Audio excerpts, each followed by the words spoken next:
ዛሬ ተሳክቶልኝ እንግዲህ ተገኝታል መድረካችን ላይ። አዎ ኮምፕሌንም ስታደርግ ሰምቻለሁ። ይቅርታ እድል ሆኖ ብዙ ጊዜ እየተቀጣጠርን ስጠፋ ነበር። ግን ያው ሁለታችንም አዲስ አይደለም ለኢንተርቪው አይ ቲንክ የዛሬ 10 ምናምን ዓመት አረጀን።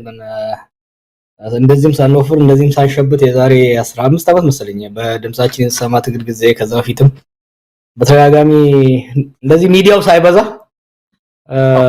ያኔ ያስታውሳሉ የዛሬ 15 ዓመት እንዳልከው ወጣቱ የፖለቲካ ምሁር በሚልም አንተን ለተመልካችም ለኢትዮጵያ ሕዝብን በማስተዋወቅ የኛም ሚና እንዳለ የሚታወስ ነው። አንተም በወቅቱ የነበረን የፖለቲካ ዕውቀት አጠቃላይ ብዙ ነገሮችን ስትገልጽ የነበረበት ሁኔታ የሚታወስ ነው። ለማንኛውም ረጅም ጊዜ ብዙ ነገር ሆኗል። አንተም ታሰርክ። የኢትዮጵያ ፖለቲካን በብዙ ነገሮች ውስጥ አልፈዋል። እንደው ዛሬ ስላለፈው ነገር ለማንሳት አይደለም፣ እውነት ለመናገር በብዙ መድረኮች ላይ ብለኸዋል፣ በብዙ መድረኮች ላይ አንስታል። ስላለፈውም ዛሬ እሱ ላይ የምናጠፋው ጊዜ የለም። ስለ ዛሬውና ስለ ወደፊቱ የምናወራቸው ነገሮች ይኖራሉ። ግን እንደው ለመንደርደር ያህል ከባለፈው የፖለቲካ ህይወቴ እንደው ባላደርገው ወይም ደግሞ ባደርገው ኖሮ ብለህ የምትቆጭበት ነገር አለችን? ባጭሩ መልሰልን ወደ ወቅቱ ሁኔታ እንመጣለን። ወደ ኋላ መለስ ስትል ይሄን ባረግ ኖሮ የምትላቸው ይኖራሉ። ግን ደግሞ ሄደህ ብለህ በዛ ጊዜ የነበረው የራስህ ተክለሰብና የማህበረሰብ ሁኔታ የኢኮኖሚ ሁኔታ ላይፈቅድ ይችላል። ለምሳሌ እኔ አሁን ኢትዮጵያን ማቃት ነው ያህል ያለ ያላቃትም በ17 ዓመቴ ነው ከሀገር የወጣሁት። ከዛው ወደ ፖለቲካ ተቀላቀልኩ። ከዛ በኋላ ኢትዮጵያን ከሩቅ ነበር ማቃት፣ በልጅነቴ ያቃታለሁ። ከዛ በኋላ በጽሁፍና በሌላ ኢንፎርሜሽን በጥናት ነው ማቃት። አሁን ግን ወደ ሀገር ቤት ተመልሼ ቀረብ ብዬ ከዛ ደግሞ ታስሬ ከሆዷ ውስጥ ነው ማየት የቻልኩትና በተለይ ስለ ቢሮክራሲው አሰራር፣ ስለ ማህበራዊ ግንኙነቶች፣ ስለ አስተዳደራዊ መዋቅሮች የተሻለ ግንዛቤ አሁን አለኝ እና ይሄን አሁን ያለኝ ግንዛቤ ያኔ ቢኖርኝ አንዳንድ ነገሮችን ምናልባት ለየት ባለ መልኩ ላስኬድ ይችል ነበር። ግን ያኔ አልነበረም። ዶር እንግዲህ እንዳልኩት ወደ ኋላ ተመልሰን ብዙ ነገሮችን ማንሳት ካለብን ሌላ ጊዜ እንመለስበታለን። ዛሬ ብዙ አንገብጋቢ ነገሮች ከፊታችን ተደቅነዋል። ወቅታዊ ሁኔታዎች አሉ። ወዴት እያመራን ነው የሚለውም ነገር በደንብ እያሳሰበን እያስጨነቀን ይገኛል።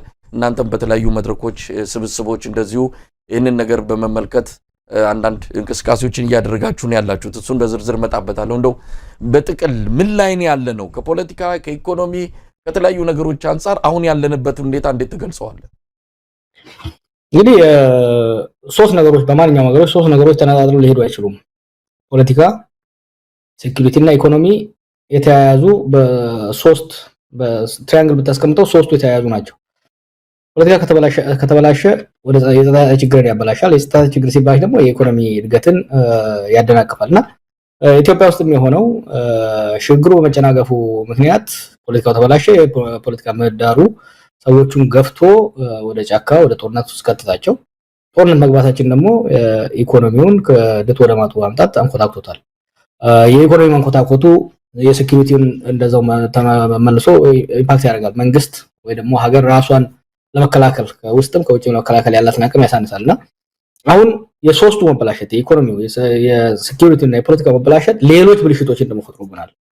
የዲፕሎማሲ ውድቀት አይ ቲንክ በኢትዮጵያ ታሪክ አሁን ያለው የዲፕሎማሲ ውድቀት ታይቶ ያውቃል። ለምሳሌ ምናልባት ኢትዮጵያ ትንሽ አይሶሌትድ ሆናለች ብለን ልናነሳ የምንችለው የደርግ ዘመን ነው።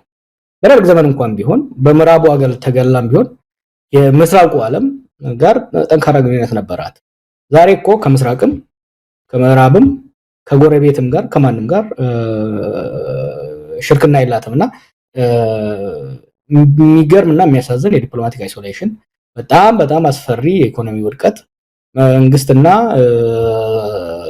ስራ ጠልበኝነት ከልክ በላይ የሰፋበት። ስራ ጠልበኝነት ስልህ በሁለት መልኩ ልገልጸው ይችላል። አብዛኛው የሀገሪቷ ክፍል ከመንግስት ቁጥጥር ውጭ ይሆናል። በመንግስት ቁጥጥር ውስጥ ያለው ራሱ የመንግስት ሰዎች ራሳቸው ስርዓት አልበኛ ሆነዋል። ስርዓት አልበኝነት ሀገሪቷ ወሰንቷል፣ አናርኪ ሆነዋል ማለት ነውና ይሄ ነው እንግዲህ አሁን ጠቅላላ አድርገህ ስታየው ጀዋር ይሄንን ጊዜ ከባለፈው ጋር አነጻጽረው የባለፈው የተሻለ ነው። ምናልባትም ኢትዮጵያውያን በመንቀሳቀስ ደረጃ እንደው የተወሰኑ መብቶቻቸው የተነፈጉ አሏቸው እንጂ እንደዚህ በሀገራቸው የመኖር መብታቸው በየጊዜው ሰው የሚገደልበት የሚታሰርበት ዘመን አሁን የከፋ ነው ይላሉ። ሁለቱ ዘመናት ያለፈውና ያሁኑን ስታነጻጽረው የከፋው የትኛው? እኔም አንተም ያው መቼም በደርግ ጊዜ ተወልደን መለስና ኃይለ ማርያም ስንታገል ነው እዚህ የደረስነው። የደርግ ዘመንን አላስታውስም። አንተ የምታስታውሰው አይመስለኝም። የመለስን ዘመን እናስታውሰዋለን፣ የኃይለ ማርያምን ዘመን እናስታውሰዋለን። በመለስና በኃይለ ማርያም ላይ ስንታገል ዲሞክራሲ ስርዓት ከአምባገነናዊ ስርዓት ወደ ዲሞክራሲ እንሸጋገር፣ ፍትህና እኩልነት ይምጣ የሚል ትግል ነበር። የሀገር ሁሉና ጥያቄ ውስጥ አልነበረም። ዛሬ እኮ የዲሞክራሲ ጥያቄ፣ የልማት ጥያቄ፣ የሰብአዊ መብት ጥያቄ ባክሲት ወይም ደግሞ ከኋላ ወንበር ተቀምጠው የህዝቦች የመኖር ያለመኖር፣ የሀገር እንደ ሀገር የመቀጠል ያለመቀጠል የህልውና ጥያቄ ለትራሊ ከዚህ በፊትም ብዙ ጊዜ ሰው ህልውና የሚለውን ነገር ያነሳዋል። ህልውና የሚለው የህልውና ትግል የሚለው ቃል በፖለቲካ ውስጥ ጥቅም ላይ መዋል ካለበት አሁን ባለው ኢትዮጵያ ሁኔታ ውስጥ ነው። ምክንያቱም ኢትዮጵያ እንደ ሀገር ለህይወቷ እየተጣጣረች ያለችበት ህዝቦቿ ወጥተው መግባት ሴኩሪቲ ቤዚክ ሴኩሪቲ ጥያቄ ውስጥ የገባበት ሁኔታ ነው ያለው። ምክንያቱም ድሮ አየህ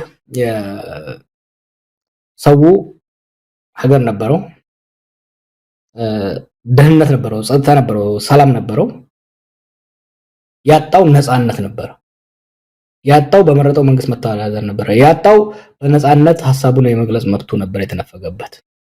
ያጣው በእኩልነት ትሪት የመደረግ ችግር ነበር። ዛሬ ግን እነዛ አሁን ሄደህ ኢትዮጵያ ውስጥ ለሰዎች ስለዚህ ብታነሳ ላይ ቅንጦት ነው የሚመስላቸው። አሁን ብዙ ሰው ይገደላልና ኢቭን ግድያን አንዳንድ ፌስቡክ ላይ ስለጥፍ ምን አንተ አሁን ቆኛ የሰው ሲሞት ሬሳ ሲጫወቱበት በቪዲዮ መግዳት ራሱ ተነዋል ኮመን ሆኗልና እና የግለሰቦች ህይወትም የሀገር ህይወትም በከፍተኛ አደጋ ላይ ያለበት ሁኔታ ነው ያለው። እንግዲህ ጃዋር ለዚህ ሁሉ ምንድነው ምክንያቱ ብለህ ታስባለህ? ምናልባት የአንድ ግለሰብ ስህተት፣ የስርዓቱ አጠቃላይ የግለሰቦች ወይም ደግሞ ብልጽግና የሚባለው ስብስብ ችግር ወይስ ምንድነው? ሽግግሩ ትክክለኛ ሽግግር እንዳልነበረ ብዙዎቻችን እናምናለን። ከዛ በኋላ ወደዚህ አይነት ውጥንቅጥ ውስጥ የገባ ነው በግለሰብ አቅም ማነስ፣ እውቀት ማነስ ወይስ አጠቃላይ ፓርቲው እየሄደበት ያለው አቅጣጫ ይህንን ችግር አመጣብን ብለህ ነው የምታስበው? ለኢትዮጵያን ፖለቲካ ችግር አብይ ወይ ብልጽግና ፈጠረው ማለት አንችልም። ችግሮች ነበሩ። ችግሮች ስለነበሩ ነው ስንታገል የነበረው ድሮ። ግን ይሄኛው ለውጥ እነዛን ችግሮች ማዳን፣ እነኛን ችግሮች መጠገን፣ እነኛን ስብራቶች መጠገን፣ እነኛን መከፋቶች ማባበል፣ ማስታረቅ ነበረ ሁላችንም የታገልለት ኤክስፔክት አድርገን ወደ ሀገር የገባ ነው። በተግላቢጦሽ ተቃራኒው ነው የሆነው።